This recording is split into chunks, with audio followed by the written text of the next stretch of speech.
Hi, I'm Christella from Faye, and today I'm going to show you, I'm here with my mum. Let me just spin around so you can see Mama. She's the expert making baklava, so we're going to make that today for you because I have been having lots of requests, so we can show you how to assemble it. Now, this recipe is exclusively featured in my Easter collection. Let me show you that contents page so you can have a look, because I know I'm going to get lots of questions about that. So these are the recipes that are featured in my Easter book. This is an ebook only, but it's got some of my best recipes in there, honestly. My pasticcio that has the bechamel sauce. It's the thickest bechamel sauce you will get. And it's even got like the baklava that we're making today, your guluria and your galatapurico, which is your custard pie. You probably see me all the time making my bugatsas. This is just the larger versions, that's like the baklava in size.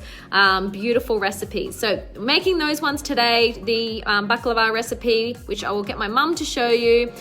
So the reason why we're doing that recipe today is we're doing all of our Christmas baking. We're getting our gifts ready to taking to the teachers and things that we do for our children. And this one's just a nice one that we serve up, and I'll show you how I'm going to wrap it once it's set in the fridge and things. But for now, I'm just going to jump on, show you what Mum's doing and how she's going to be cooking them, and we'll go from there. So let me spin the camera around and just show you some of the nuts that Mum's got. So we use some almonds, and is there pistachios in those ones, Mum? Mum's got the pistachios there. Now that's what we're using, but you can change the nuts up to use really anything you like, some pecans or anything. Hey Mum, walnuts. Yeah. So we're just going to chop them in a little bit by little bit, depending on the size of your Thermomix. Mum's only got the smaller one, so we just chop up a little bit at a time. Do that step by step, and then we'll set them aside in the other bowl that's empty there. So don't rush it, just take a little bit of nuts each time, chop them up, and see how beautiful they turn out. It just has to be chopped up a little bit. You can, just leave them a little bit different sizes, that turns out fine. But just do them a little bit at a time so you don't overpower the blades. So these are all the nuts. They've all been chopped up beautifully. Now we're going to show you how to assemble it. So Mum's just throwing in some sugar, some cinnamon, and you just mix it in. Now I have the steps for you to do this mixing part in the Thermomix. Mum's a little bit traditional, so she's just going to wing it, do a few things a little bit different today, but I promise you I have all these steps in the recipe in the Easter collection cookbook. Let me stand back a little bit. So, Mum, can you talk about what you're doing? Put two down first, and then fold it over, and then another two. For the base, it's basically for the base, so there's no nuts on the base. And then you just grab a little handful and you spread it everywhere, just thinly. And then you do it one sheet at a time. And you do it all the way through. Make sure you do the corners so they don't miss out. Beautiful. So two down the bottom on both sides, double layered. Yeah. Yep. And then one sheet at a time. Till you run out of nuts.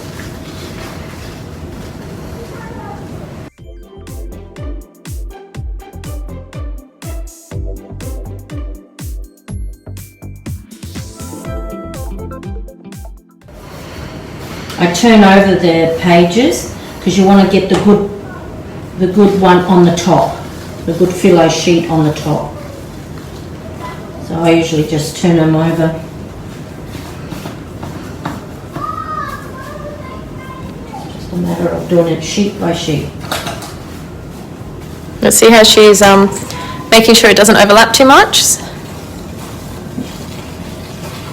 And I don't butter them. Other people do butter sheet by sheet. I'll show you at the end what I do with the butter. But see where it finishes, that's where you start off again with your next one.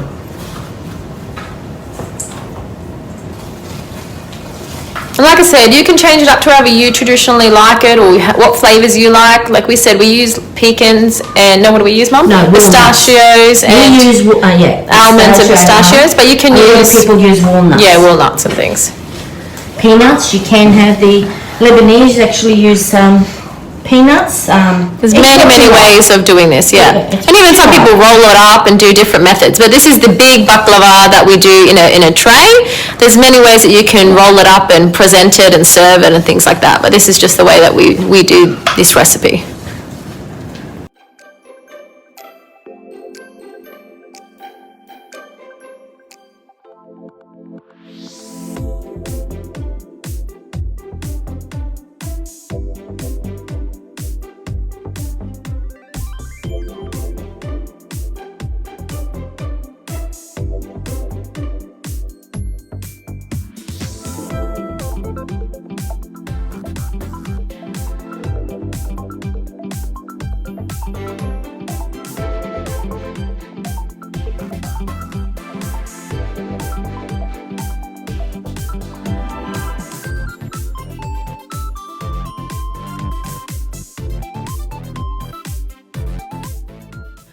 All right, while you continue to do that, Mum, I'm getting a few questions about the type of phyllo that we're using. So we're just using this phyllo pastry. We are using the whole packet. So it has... We're using 2 packets, are we? How many pastries does it have? Oh, it just says how much grams it is. So it's 375 grams. Usually about 23 sheets it has. There you go. So we're using whole 2 packets, okay? So just keep going until you use it all up. You can use 1.5 if you like. I like to have it nice and thick. So it really depends on... Yeah, what you like. But yeah, don't... See how Mum's just didn't open the packet? That's really important because it'll dry out and then it won't be as... Yeah. So if you do open it up, put a wet towel on top. Towel on top. Otherwise, yeah, you'll ruin your pastry and it won't be as good. So all these little tricks that will really help you to perfect your baklava.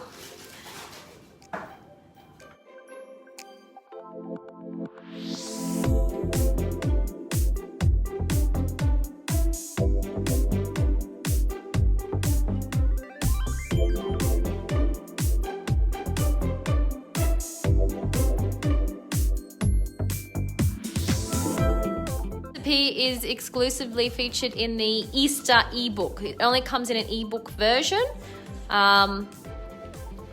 So I've put a link in the comments. You can check it out on there. But it's just one of the awesome recipes in the Easter book. I know Easter's like a book it has very unexpected recipes in it, but I think they're some of our best recipes. So you definitely want to have that in your collection.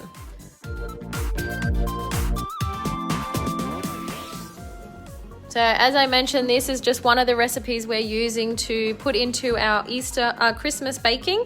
This is another one, which is what's this one, Mum? The orange cake? Yeah, the halva. Yes. And that's just how we cut it up. See how they cut it up? That's how we're going to cut up the baklava as well. That one's a free recipe on the blog. I did a video on that one, I think, last week. So just check that one out on the blog. But these are all really quick and, beautiful recipes that you can make up in your Thermomix and give them out to your friends, take them to parties, Christmas parties, any type of parties, Easter, whenever you like. But it's just a really beautiful dish that you can serve up. And it lasts a good month in the fridge, the baklava. You can even freeze it, your baklava. After you cook it? Yeah. You got to cook it and then you can freeze it and take out what you need. But the baklava lasts. Yeah, a long time. Yeah.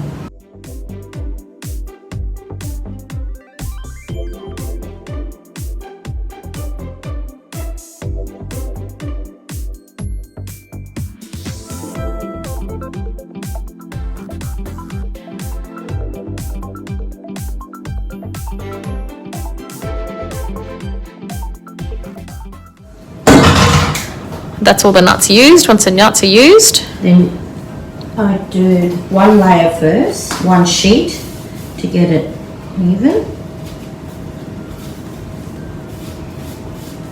and then I do 2 by 2 to the end. And there's not many left.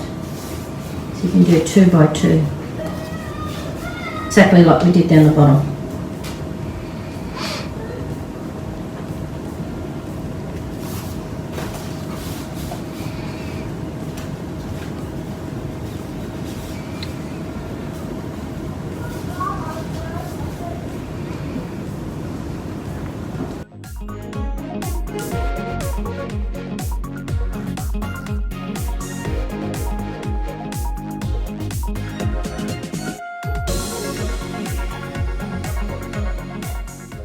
And then the last one, alright, I'm not going to use that. Well, I can do it underneath. Put it underneath because it's the last sheet. It's your top sheet. Okay, so now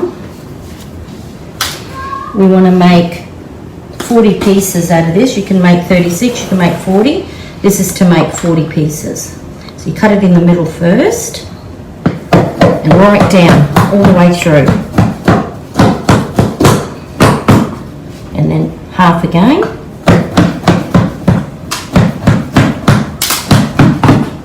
and half again.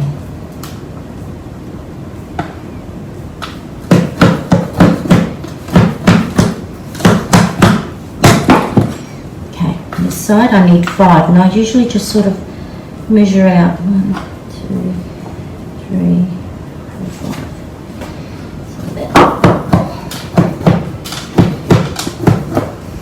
Just got to hold it down so the sheets don't go away.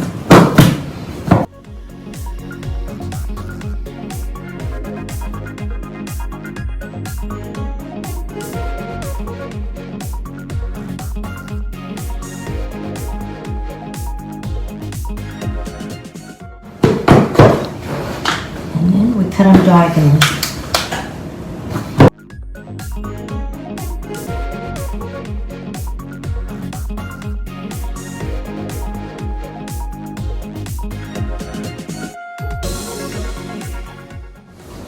And always cut from the middle out. Don't cut them that way, so there'll only be one corner.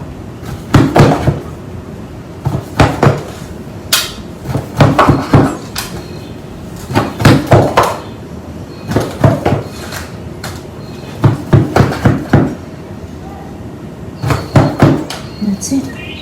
All right, let me just show you something. So I had a few questions about what does the fold do rather than straight on. So when Mum tucked this under, it's just so that it presents it better, because if you had just popped that on top, it would float on top and it would curl. It would curl and wouldn't look as nice as when you've tucked it underneath, because once you put the butter on, it will look a lot better when you're presenting it and cooking it, especially the top layer. The butter, when you melt it, there'll be the white part down there. Try not to use that white part, because that will make spots on the top, but it's up to you. I find that if I put the white part, if you can get the white part in the corner, but not in the middle, because then that will make the fillet spotty.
and just swirl it so the butter can go everywhere in the tray. And then it's right to go. So that's it, guys. That's the baklava. It's going to go in the oven now, and there you have it. Thanks, Ma.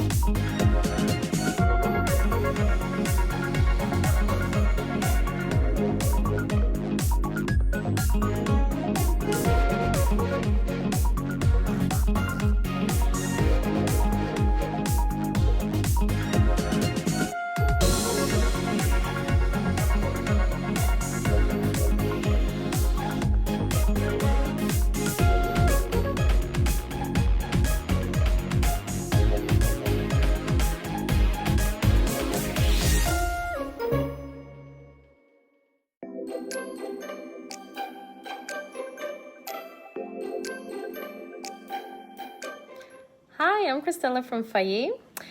I'm jumping back online today to finish showing you off some of the Christmas gifts that I've been making for my children's teachers and all those beautiful people that in our lives that we get to share these gifts with at this Christmas time. So if you remember this morning, we jumped on and showed you how to make our baklava, which is my mum's recipe. And I just want to show you what that looks like. Let me just get one of these little containers so you can see I'm sharing it in the little containers here. Now I'm going to step you through how to wrap them up now, just to present them nicely when you're gift giving. So this is what it will look like in the end. As you can see, it looks you know, pretty fancy, pretty nice. It's a really, really simple gift. So we made one tray of baklava and one tray of halva, which is like the orange cake. And it's enough to give out, I think it's 20 people we're giving them out to. So if you've got lots of people like me to gift to, you can easily do this up what I'm showing you now. So I'm just going to turn my camera around so you can see what I'm doing.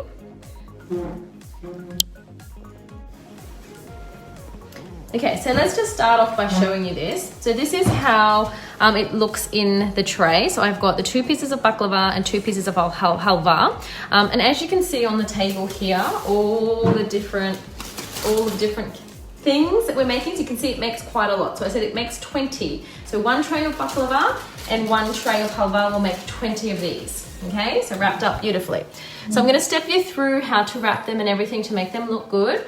And then you can always feel free to share your ideas of how to make them as well. So let me show you what I do. I have just like a paper sort of container, cardboard container. And I've got like a doily, of course, because they're quite wet sweets. You don't want it to soak through and ruin your container, because I'm gonna have to store these in the fridge tonight, and I don't want to ruin the container. So I've got this paper doily so it will absorb any of the liquid, and then I put that inside, and that's where we've sat the sweets in. Okay, so I'll swap this over, and this is what I'll end up with. Now what I have done is actually labeled the containers just with some of these like sticky things. You could put like beautiful tags on them as well, but because there's so many that we have to do, I just do something quick this year. So yeah, to label them, write your messages, do however you prefer to do it, but I just like to have it quick and simple. And then I'm going to show you how I wrap it. So that's how I box it. Now this is how I wrap it. Now I just want to show you a trick with the cellophane. So if anyone's like me and buys the big roll of cellophane, the way that I measure it out is I first measure out how long I want the piece, and then because obviously I have to do so many, I just pull it and measure it along here, and then I cut it. So then you don't have to keep measuring, and if you don't have one to measure against, you won't know how long to cut it, and then it'll be a nightmare because you'll have to keep measuring it and wrapping it and seeing if it's long enough. But if you just measure out one and then measure it and cut it and use that one, it'll save you a lot of time and effort. So then it's really, really simple to do it. I always put this at the front so that when you're wrapping it, it looks nice at the front, wherever you're going to put the bow. And then what I'm going to do is measure it out. So just kind of tip the middle piece where the sweet is so that this is even. Because if one's down here and one's really long, it's going to look really, really stupid. So just get this in the middle by just maneuvering it. And then what I do is just scrunch it, like that. And then I grab just a ribbon that I've cut. You can use any color or any type that you like or have. And then what I'm going to do is just tie a knot. And just do it as tight as you can because that'll secure it. And see how it sort of stays there, but to really secure it, I'll do another knot. Okay, and then what I will do is I will just curl that. And if it's not nice, you can just do it again. But don't do it on the shiny side, do it on sort of like the dull side because that will allow it to go nicer. And that's all it really takes. And then just because I don't really like how this is sticking out, I will sticky tape it so it just goes down perfectly like that. And then that's how it will end up, which is just like this one. So they turn out beautiful, really quick and easy way to get your Christmas baking done for whoever you might be baking it for, or even just to take on Christmas Day. You can put it in a bigger plate if you have lots more people to serve, and serve them in just one big plate and wrap it the same sort of way to take to Christmas lunch or wherever else you might be taking it.